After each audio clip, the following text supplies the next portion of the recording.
అందరికీ నమస్కారం. నా పేరు మాధురి. ఆరోగ్యానికి సంబంధించిన పూర్తి ఇన్ఫర్మేషన్ తోటి మేము సిద్ధంగా ఉన్నాము. మరి బోల్డన్ని ఆసక్తికరమైన విషయాలు, టిప్స్ గురించి మనకు తెలియజేయడానికి మనతో పాటు ఉన్నారు celebrity homeo physician doctor Chetan గారు. నమస్కారం డాక్టర్ గారు. నమస్తే మేడం. డాక్టర్ గారు, అలానే ఈ మధ్య కాలంలో నర్వ్ వీక్‌నెస్ ఇది ఎప్పటినుంచో వింటూ వస్తున్నాము. సో దీనికంటూ ఏదైనా స్పెసిఫిక్ డైట్ అంటూ ఉందా అండి? చాలా మందికి ఏం ఉంటదంటే నోషన్ నరాల్లో బ్లడ్ ఫ్లో అయితుంది అని అనుకుంటారు. హ్మ్. నరాల్లో బ్లడ్ ఫ్లో కాదు. నరాల్లో ఎలక్ట్రిసిటీ ఫ్లో అవుతుంది. ఓకే. రియల్ ఎలక్ట్రిసిటీనే. నరాలు బాడీలో కరెంట్ ఒక్క కాడికి వెళ్ళి ఇంకో కాడికి పంపిస్తాయి. అంటే వైర్స్ లాగా మన వైర్లే. బాడీలో. వైర్లే. బాడీలో వైర్లు అంటే నరాలు. ఇప్పుడు నేను ఈ చెయ్యి ఇట్లా ఎత్తాలి, నాకు నరం చెప్తుంది, బ్రెయిన్కి వెళ్ళి సిగ్నల్ వస్తుంది, చెప్తుంది చెయ్యి లేపు అనేసి. అయితే మన చెయ్యి లేస్తుంది. ఇప్పుడు బండి నడవాలంటే ఎలక్ట్రిక్ బండి అనుకోండి, కరెంట్ వస్తేనే నడుస్తుంది కదా. ఇప్పుడు నేను నడవాలంటే ఎట్లా నడుస్తా కరెంట్ లేదంటే నా బాడీలో?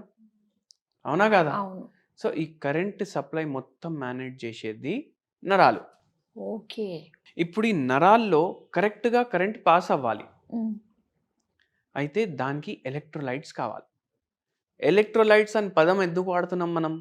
దీంట్లో నిజంగా ఎలక్ట్రిసిటీనే పాస్ అవుతుంది, అందుకే ఎలక్ట్రోలైట్స్ అని పదం వాడతాం. ఓకే. Sodium, potassium, calcium. ఇవి కాకుండా ఇంకా వేరే ఎలక్ట్రోలైట్లు కూడా ఉంటాయి. ఇవి సమానంగా ఉండాలి. ఇప్పుడు ఒక పేషెంట్ మన దగ్గర వచ్చిండ్రు, ఆ పేషెంట్కి లంబార్ రీజన్లో డీజెనరేటివ్ చేంజెస్ ఉన్నాయి. డిడిడి అనేసి ఒక రోగం ఉంటుంది, డీజెనరేటివ్ డిస్క్ డిజీజ్. ఓకే. చుమ్ చుమ్ చుమ్ చుమ్ అంటున్నాయి కాళ్ళు, నమ్నెస్ ఉంది, తిమ్మిర్లు ఉన్నాయి, మళ్ళీ తొడల్లో ఏమో చీమలు కరిచినట్టు అవుతుంది. ఓకే. మళ్ళీ దాని తర్వాత నడుము విపరీతంగా నొప్పి, ఆపరేషన్ చేయించుకోండి అనేసి అడ్వైజ్ ఇచ్చిండ్రు. ఇప్పుడు పేషెంట్కి ఏంటంటే ఆపరేషన్ చేయించుకోవాలని లేదు, ఎందుకంటే ఫుల్ భయం ఉంది.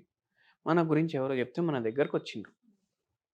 అండ్ సమ్మర్ సీజన్లో మెయిన్ ప్రాబ్లం ఏమవుతుందంటే బాడీ తొందరగా డిహైడ్రేట్ అవుతుంది కదా, ఆకలి కూడా తొందరగా అవుతుంది. ఒక్కొక్కసారి ఇంకోటి ఏమవుతుందంటే పేషెంట్ తింటారు కదా, దాని తర్వాత వాళ్ళకు కొద్దిసేపటికి మళ్ళీ ఆకలి అవుతుంది. వాళ్ళకి అయ్యేది యాక్చువల్లీ దాహం, వాళ్ళకి యాక్చువల్లీ దాహం అవుతుంది, కానీ బాడీ ఏమో రాంగ్ సిగ్నల్ పంపిస్తుంది ఆకలి అవుతుందని. సో వాటర్ కన్జంప్షన్ మీద మీరు చాలా ఫోకస్ పెట్టుకోండి. షుగర్ వ్యాధి లేదనుకోండి, కొబ్బరి బొండా తాగాలి రెగ్యులర్. షుగర్ వ్యాధి లేదు పేషెంట్కి, అయితే కొబ్బరి బొండా తాగాలి. ఇప్పుడు కొబ్బరి బొండకి నరాలకి ఏం సంబంధం? కొబ్బరి బొండా వాటర్లో ఎలక్ట్రోలైట్స్ ఉంటాయి, ఎలక్ట్రోలైట్స్ ఉంటాయి, అందుకే అది తీసుకోవాలి. నరాలు మంచిగా పనిచేస్తాయి. వ్యాధులు ఉన్న వాళ్ళు కూడా తీసుకోవచ్చు, ప్రొవైడెడ్ వాళ్ళకి షుగర్ వ్యాధి లేదు. కొబ్బరి బొండ ఇట్లా ఎలక్ట్రోలైట్స్ ఇస్తుంది. మళ్ళీ గ్రీన్ వెజిటేబుల్స్ ఉంటాయి కదా, డైలీ పప్పు వండుకుంటాం కదా, పప్పు కానీ సాంబార్ కానీ ఏదో ఒకటి ఉంటుంది కదా పక్క, లేదంటే పప్పు చారు అయితే ఉంటుంది కదా. డైలీ పప్పు చారులో కానీ ముద్దపప్పులో కానీ ఒక ఆకుకూర వాడండి. ఒకరోజు మునక్కాయ.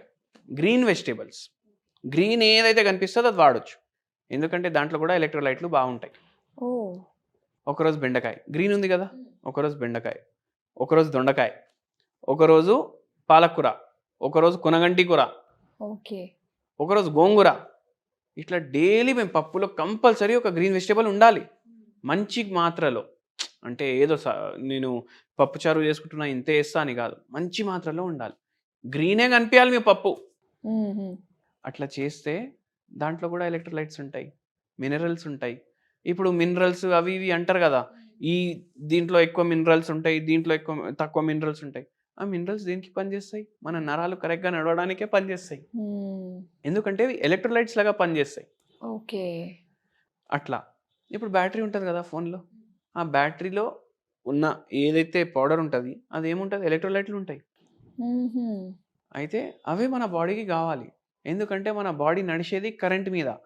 ఇప్పుడు ఈ పేషెంట్కి కాళ్ళు మొత్తం లాగడం, తిమ్మిర్లు, మంటలు అన్నీ ఉన్నాయి. అండ్ ఏముండే అంటే సరిగా నడక కూడా జర చేంజ్ అయిపోయి. ఈ పేషెంట్కి మనం ఇవన్నీ మీకు చెప్పినవే ఇంక్లూడ్ చేసినాము. సమ్మర్లో అయితే ఇవి చాలా మంచివి, ఈ డైట్ ఫాలో చేయడం. ఈ పేషెంట్కి ఇవి ఇంక్లూడ్ చేసుకుంటా హోమియోపతి మెడిసిన్ ఇచ్చినాము.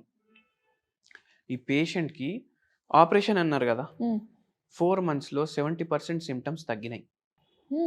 1.5 ఇయర్ మనం మందులు వాడిర్రు, మొత్తం దేవుని దయతోటి సెట్ అయిపోయింది. ఓకే. వితౌట్ ఆపరేషన్ తగ్గింది.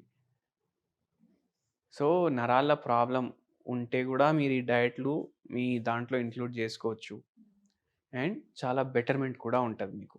నరాల నొప్పి లేదు అంటే కూడా మీరు ఇంక్లూడ్ చేసుకోవచ్చు, నరాలు స్ట్రాంగ్ ఉంటాయి. కొంచెం ఎవరన్నా కాస్త తక్కువగా తినడం, బయట ఫుడ్‌కి అలవాటు పడడం లాంటివి చేశారంటే వాళ్ళకి ఎక్కువగా ఈ నరాల బలహీనత వచ్చే అవకాశం ఎక్కువగా ఉంటుందంటారా? అవును, మళ్ళీ ఆక్సిడేటివ్ స్ట్రెస్ పెరిగిపోతుంది కదా బాడీలో. వాడు 1 కేజీ కర్రీలో 1/2 కిలో నూనె వాడతాడు. ఓకే.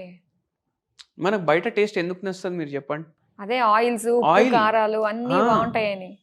కారాలు ఓకే.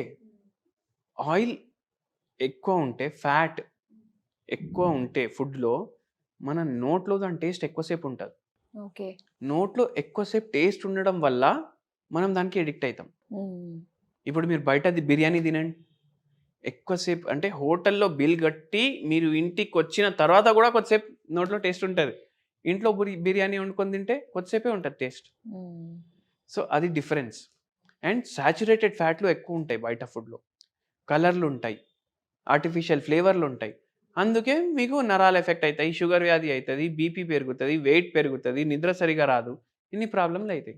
సో ప్రతి ఒక్కళ్ళకి అర్థం అవ్వడానికి మన బాడీలో కరెంట్ సరిగ్గా పనిచేయాలి అంటే, కరెంట్ సరిగ్గా ఫ్లో అవ్వాలి అంటే, మీరు చెప్పిన ఏదైతే చెప్పారో ఆకుకూరలు గ్రీన్‌గా కనిపించేవన్నీ కూడా డైట్‌లో ఇంక్లూడ్ చేసుకోవాలి.